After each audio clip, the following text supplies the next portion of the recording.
Reading practice number 3. Dear executive, are you one of a large number of business executives in this country who are not good public speakers? Have you tried time and again to improve your speaking ability to little avail? Paragraph. If you have, the General School of Public Speaking would like to tell you what we can do for you in as little as a month to help you improve your speaking ability.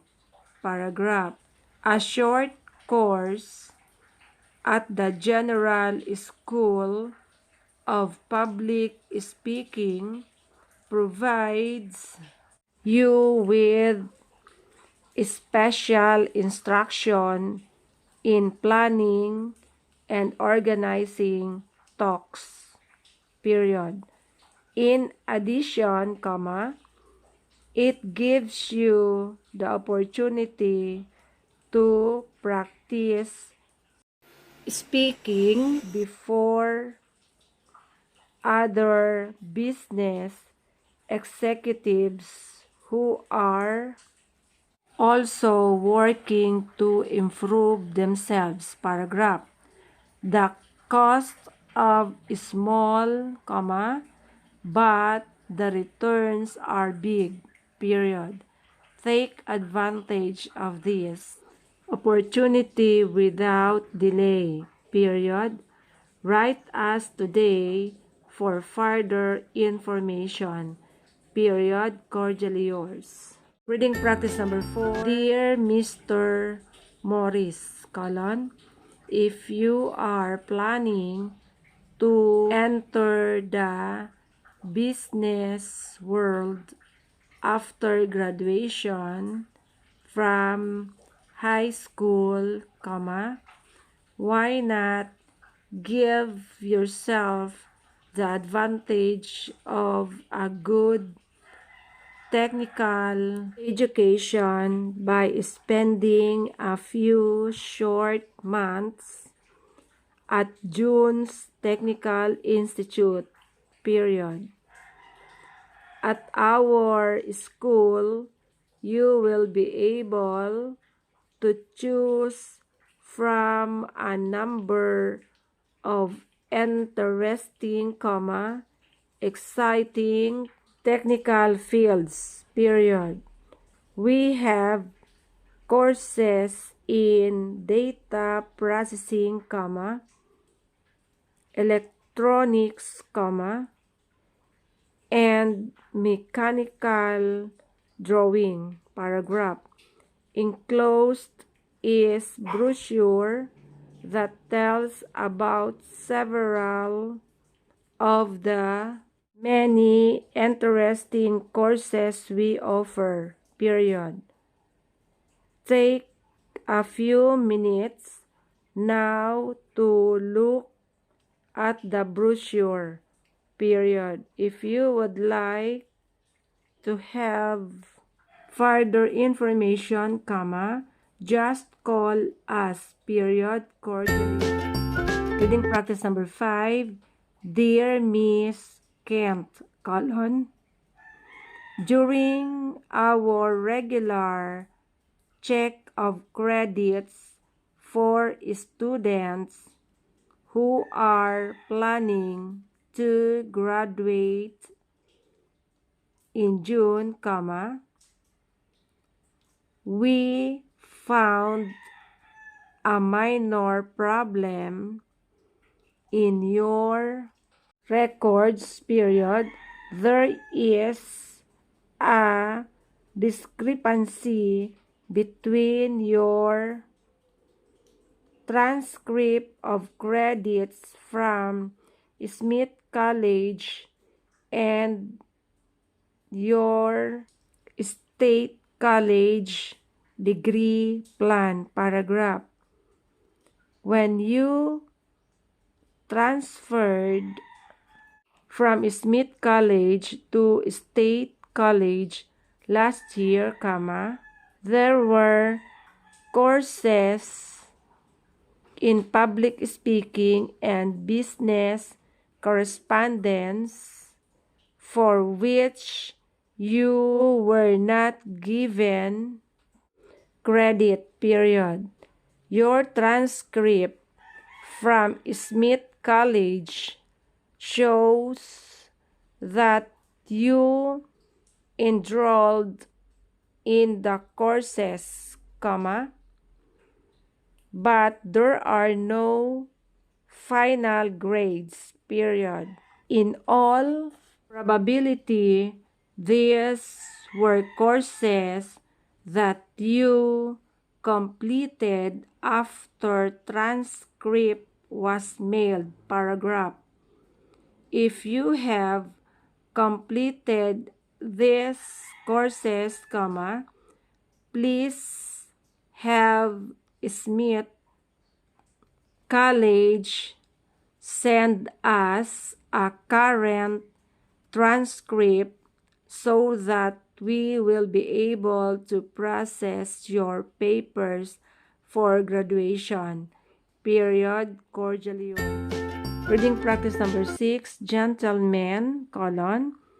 Last year, I transferred from Smith College to State College in order to pursue a course of study in advertising, period. At that time, I asked that a complete transcript of my credits be mailed to State College, paragraph. Apparently, there is an error in your records, period.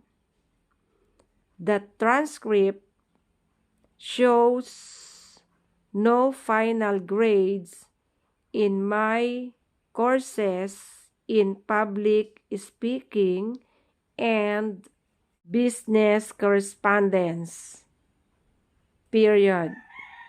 Frankly, comma, I am quite concerned, period. If you will call the teachers involved, comma, I am sure that will verify the fact that I did actually complete these courses, paragraph, because my graduation depends on the prompt resolution of this problem, comma. I hope that you will take care of the problem immediately, period. Sincerely yours. Reading practice number 7. Dear Miss Kent, colon, enclosed is a copy of your current transcript, period. I am sure you will be glad to note that the incomplete grades in public speaking and business correspondence have been cleared, period. Dr. Jane Mills, the head of the department, has verified that you did indeed complete these courses. Paragraph. We have mailed the Registrar of State College a new transcript showing the changes. Period. If we can be of further assistance to you, please let us know. Period. Sincerely yours, Reading practice number 8. Dear Mr. Jones, thank you very much for your recent letter concerning the advantages of attending Jones Technical Institute. Period. Thank you also for the brochure that you sent describing the various courses that you offer. Paragraph. Next month, I will be graduating from high school, and I definitely plan to further my education. Period. However, I do not wish to spend many years in college before I begin working. Period. I want to obtain a job as soon as possible and continue school in evenings. Paragraph. Please send me a complete catalog listing all the courses that you offer in the times at which I may take them. Period. I am,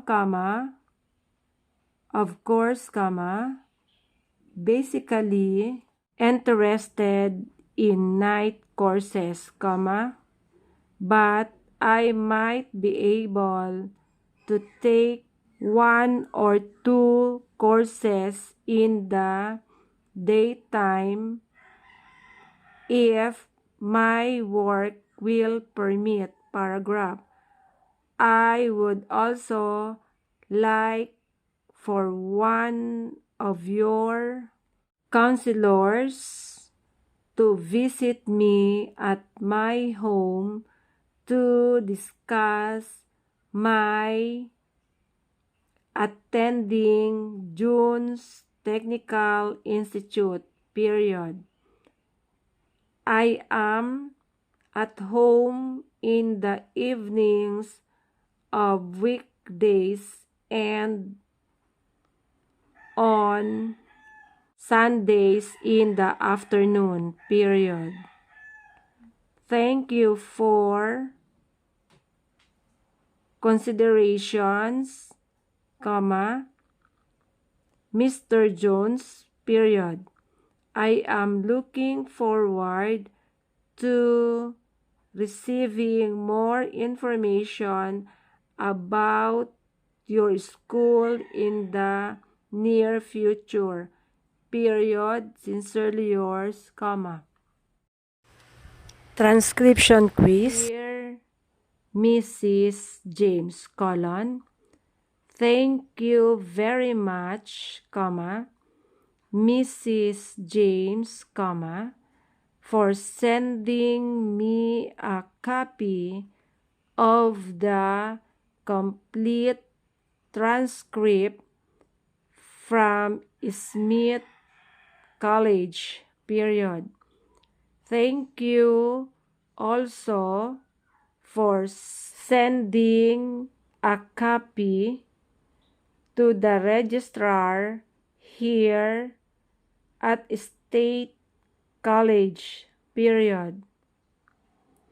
With your help, I have been able to complete the preliminary work in applying for my degree in advertising, period.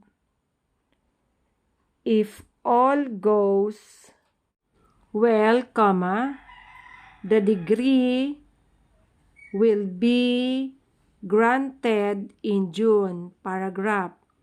I am planning to continue my formal education after graduation from State College, and I would like to have information about the graduate programs at Smith College, period. If you have a catalog of graduate courses, please send me a copy at your convenience, period. Sincerely yours.